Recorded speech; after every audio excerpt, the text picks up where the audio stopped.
नमस्कार दोस्तों, स्वागत है आपका हमारे यूट्यूब चैनल साहिबेंद्र 1967 पर। देखिए दोस्तों, आज हम बात करने जा रहे हैं हिंदी भाषा के बारे में, जो कि है हिंदी भाषा का अर्जन और भाषा का अधिगम। मतलब हम आज अर्जन और अधिगम दोनों के बारे में बताने जा रहे हैं कि इन दोनों में बेसिकली अंतर क्या होता है। तो दोस्तों, वीडियो को ध्यान से देखिए और अपने दोस्तों के साथ अधिक से अधिक शेयर कीजिए। चैनल को लाइक कीजिए, सब्सक्राइब कीजिए। ठीक है दोस्तों, आगे बढ़ते हैं हम और स्टार्ट करते हैं आज की क्लास।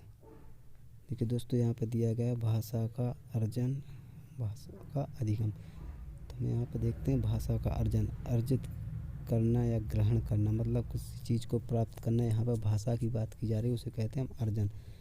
भाषा सीखने की क्षमता का विस्तार करना भाषा का अर्जन है। भाषा का अर्जन निम्न प्रकार से हो सकता है। देखिए दोस्तों, किस तरह से हम भाषा का अर्जन करते हैं।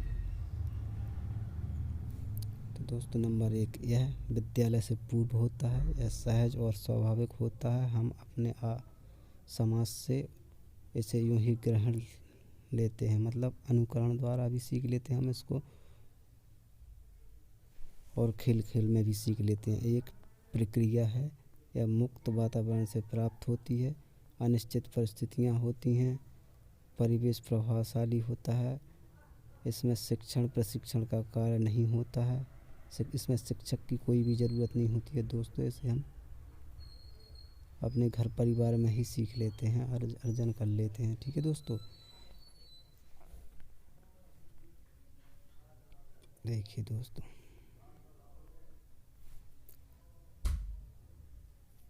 सीखने का कोई उद्देश्य नहीं है, उद्देश्य रहित है। इसमें त्रुटियां होती हैं और त्रुटियों का सुधार नहीं होता है। ठीक है दोस्तों, मतलब गलतियां होती हैं इसमें, लेकिन गलतियों का कोई सुधार नहीं होता है। इसमें व्याकरण के नियम का पालन नहीं होता है। इसमें व्याकरण की कोई ज़रूरत नहीं पड़ती है। ठीक है दोस्तों, इसमें नियमों का पालन नहीं होता है, नियमों का आत्मसात नहीं करते हैं। अर्जन मातृभाषा होती है। ठीक है दोस्तों, मातृभाषा जो हम लोकल में बोलते हैं। अर्जन में परिवार, समाज, दोस्त, पास पड़ोस की भूमिका अधिक होती है। भाषा अर्जन मातृभाषा में ही होता है। भाषा अर्जन अनौपचारिक होता है। अनौपचारिक का तात्पर्य है, मतलब इसके लिए नहीं है कि हमें स्कूल जाना पड़ेगा। हम इसको गांव, गली, मोहल्ले में कहीं भी सीख सकते हैं। ठीक है दोस्तों, ये था हमारा भाषा अर्जन। अब हम बात करते हैं भाषा अधिगम के बारे में दोस्तों। ठीक है दोस्तों, भाषा अधिगम के बारे में बात करते हैं। भाषा अधिगम मतलब सीखना, लर्निंग।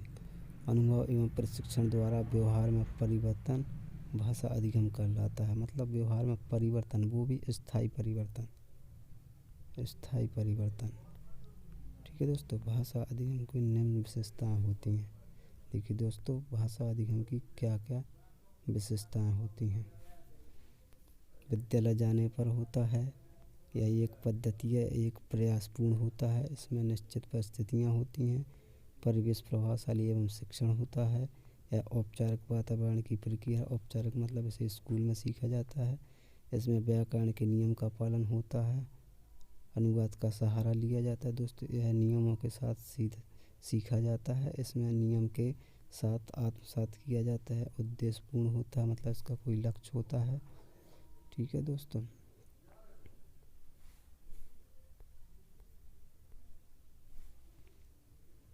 यह प्रशिक्षण युक्त होता है। भाषा के अधिगम के लिए प्रशिक्षण दिया जाता है, शिक्षक होता है इसमें। इसमें भी त्रुटियां होती हैं, लेकिन त्रुटियां दूर की जा सकती हैं। इसमें मानक या द्वितीय भाषा द्वारा सीखा जाता है। अधिगम में शिक्षक, विद्यालय, पाठ्यपुस्तक, शिक्षण विधियाँ की भूमिका होती है। सांस्कृतिक विभिन्नताएं भाषा अर्जन और भाषा और अधिगम को प्रभावित करने वाले महत्वपूर्ण कारक। देखिए दोस्तों,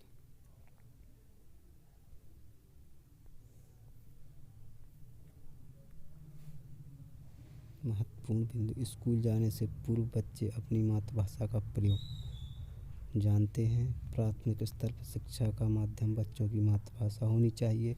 प्राथमिक स्तर पर भाषा शिक्षण का मुख्य उद्देश्य बच्चों को जीवन की विभिन्न परिस्थितियों में भाषा प्रयोग सीखना है।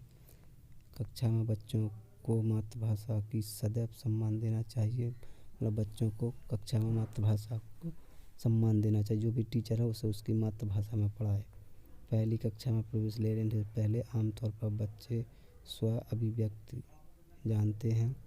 गृह कार्य सीखने को विस्तार देता है। ठीक है दोस्तों, यहाँ पर चौमस्की साहब क्या कह रहे हैं, देखिए दोस्तों। चौमस्की भाषा सीखे जाने के क्रम में वैज्ञानिक खोज भी साथ साथ चलती रहती है। वैज्ञानिक खोज चौमस्की ने अपनी पुस्तक review of Skinner's verbal behaviour 1959 में जो लिखी थी, में अपने मत को स्पष्ट करते हुए कहा कि बच्चों में भाषिक क्षमता जन्मजात होती है। मतलब चौमस्की साहब ने कहा था कि बच्चों की जो भाषीय क्षमता होती है, जो सीखने की होती है, वो जन्मजात होती है। भाषा और विचार के संबंधों की चर्चा में चौमस्की अग्रणी है। भाषा विकास के क्षेत्र में सबसे पहला नाम चौमस्की का आता है, नोम चौमस्की। ठीक है। जीन पियाजे साहब क्या कह रहे हैं, देखिए दोस्तों। जीन पियाजे साहब क्या कह रहे हैं। पियाजे के अनुसार भाषा परिवेश से प्राप्त होती है। मतलब इनका कहने का मतलब एनवायरनमेंट से प्राप्त होती है भाषा, मतलब वातावरण से। वाइगोत्स्की के अनुसार, लेव वाइगोत्स्की, बच्चों की भाषाई विकास में समाज की महत्वपूर्ण भूमिका होती है। मतलब ये साहब कह रहे हैं कि बिना समाज के भाषा नहीं सीखी जा सकती है। तो दोस्तों, इसी तरह के वीडियो प्राप्त करने के लिए हमारे चैनल को अभी सब्सक्राइब कीजिए, लाइक कीजिए और शेयर करना तो बिल्कुल मत भूलिएगा दोस्तों। इसी तरह के वीडियो पाने के लिए यदि आप PDF चाहते हैं तो हमारे व्हाट्सअप नंबर 9919596497 पर